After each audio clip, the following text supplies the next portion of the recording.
Good morning, BookTube. I thought I'd do a tag video. I haven't done a tag video in a very, very long time, and I'm looking forward to this one. It's been going around BookTube quite a bit. Watched Criminale is the creator. Great channel. I watched Jason Harrigan recently do it.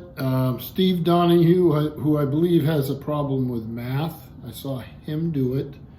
So let me make sure I get the title of this right. This is the birth year book tag. And pretty short. So you go back to your birth year. For me, that's 1961. So I'll let you do the unfortunate math there. And the first question is, have you read any books published in the year you were born? If so, what's your favorite and why? And I have. I've read many books from the year I was born. And a couple of ones that when I went and looked online to get a list, some of the ones that came to mind for nonfiction was The City in History, Its Origins, Its Transformations, and Its Prospects by Lewis Mumford. Now, it's obviously nonfiction, but I read this quite a while after it was published. I probably read it when I was in my early 20s. And it made a big impact on me. I used to see the book everywhere. Mumford was a fascinating thinker. I don't know how much he's read now. He maybe read plenty for all I know. But he looks at cities, obviously through his own lens, which he will tell you. And he sees cities as very organic creations, which they are. And he just discusses that, how cities use technology, how they grow, what makes them successful. Fascinating book. I loved it. Another nonfiction here is A Grief Observed. This is C.S. Lewis, where he reflects in short pieces, I believe, that were collected together on the loss of life, the death of Joy Davidman. I think it was the movie was Surprised by Joy, if I'm correct, which was a wonderful Anthony Hopkins film. But another one that really had an impact on me, and again, I read when I was young, but probably even younger than when I read The City in History. I probably read this next one when I was a teenager. And that's The Rise and Fall of the Third Reich by William Shirer. And it starts out with him being in Germany, as all the things leading up to the war, and the war he covers. He was a journalist, and it's a wonderful book. It was a big seller for a long time. So, and you should be able to find that one quite easy.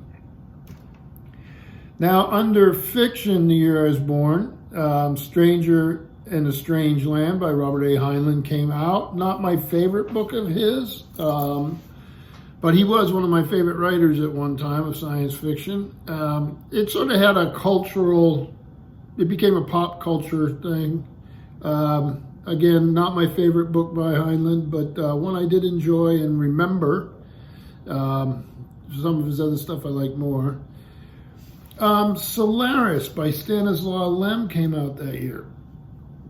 Now, I've read it in translation. I actually did a review, I think, on this channel, and if I remember right, I'm just trying to think. I did a buddy read on it, and that one, I get a lot of comments. It seems like there's a lot of loyal Stanislaw Lem fans out there, so when they see him pop up in your feed, they're right on it. So, I really enjoyed it. I imagine the translation probably matters, and I don't know much about translations. So, and then a very famous book that came out the year I was born that I read when I was fairly young. My son read last year for school was To Kill a Mockingbird by Harper Lee. I mean, to me, it's one of those books that you read in school that's actually a good choice. So. By the teachers, so I really enjoyed it, and I liked the movie too. I think my son had to watch the movie after he read the book for the class.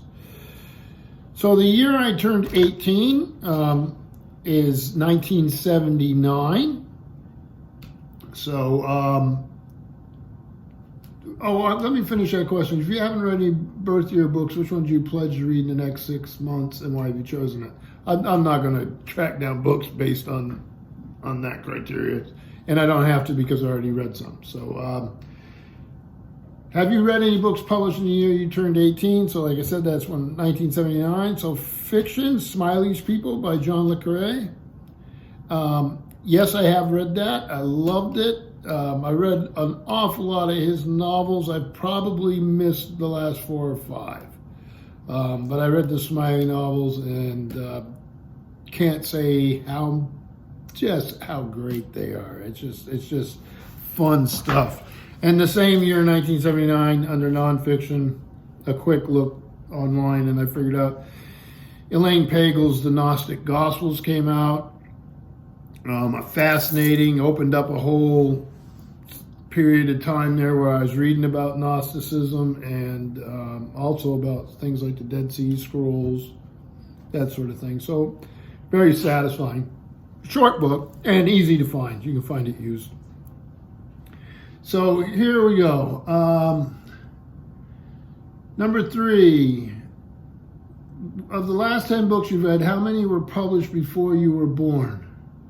What were they, and did you prefer them to newer books? I read older books. I mean, I let time winnow them out a little bit, so I don't have to worry about it. I have very little interest in reading the latest thing. I do have to know about them because I'm a librarian. I have to make sure that we get them. And if they get enough buzz from my patrons, maybe I'll read it. But I tend to let time do my work for me and narrow the field, so to speak. There's an awful lot of books published every year. But I would say the last book I read was Eric Newby, The Last Grain Race, I just read, and that came out in 1958, so a few years before I was born. And that was fantastic. Eric Newby signs on as young man in 1938. And he, on a steel-hulled, four-masted bark, and they make the grain race from, I think they leave from Ireland and go to Australia. And they go with ballast, and then on the way back, they're carrying grain. And it's right as the war's breaking out and everything in Europe. So wonderful, wonderful book. Can't recommend it highly enough. Even if you're not totally into the sea, it's a great read. So now, but yeah, I prefer older books.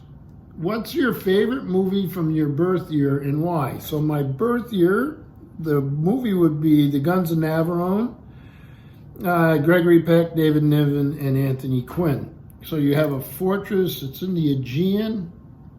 So the Germans have got a couple big guns there, and then the Allies got a group of folks that are going to go try to blow it up. And it's exciting. It's based on an Alistair MacLean novel, which I also liked and have read many times.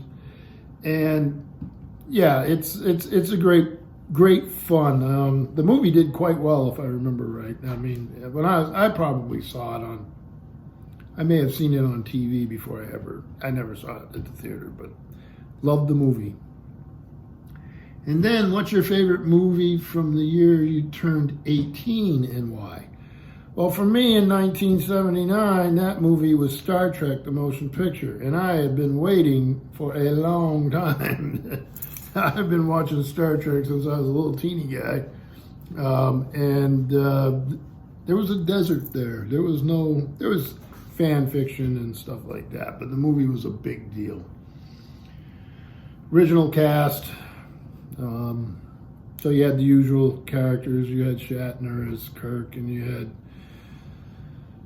Leonard Nimoy as Spock, and you had Scotty and Dr. McCoy and Uhura and Chekhov and Sulu, the whole crowd. Wasn't the greatest movie. I was thrilled to see it. It got mixed reviews, I think, but it was exciting. Heavy on special effects, The next movie, which was better, Wrath of Khan, went more action, and I think that they probably didn't have enough action in the first one, but I liked it, so I liked it very much. So yeah, I would say those two movies. So I haven't watched everybody's videos of this, and I'll try to get to them. I like the tag, appreciate it, and we'll see. Right now, I'm reading a book from 1990. That's Robert Jordan's Eye of the World. Just starting chapter 25. I let it sit around for a couple weeks. Like I say, just finish up the grain race. I've got some Isaac Asimov for the Future History Project that I need to catch up on. I have a couple of Susan Calvin short stories, and then I think I'm about a week and a half behind on those. Those all knock out here real quick. Enjoying that Future History Project by Sean D. Standfast is a wonderful thing. So all is well here. We have a nice bright blue skies, and I think the temperature is what? It is 25 degrees Fahrenheit, so it's a pretty day, and I've got plenty of work to do. So thank you, BookTube.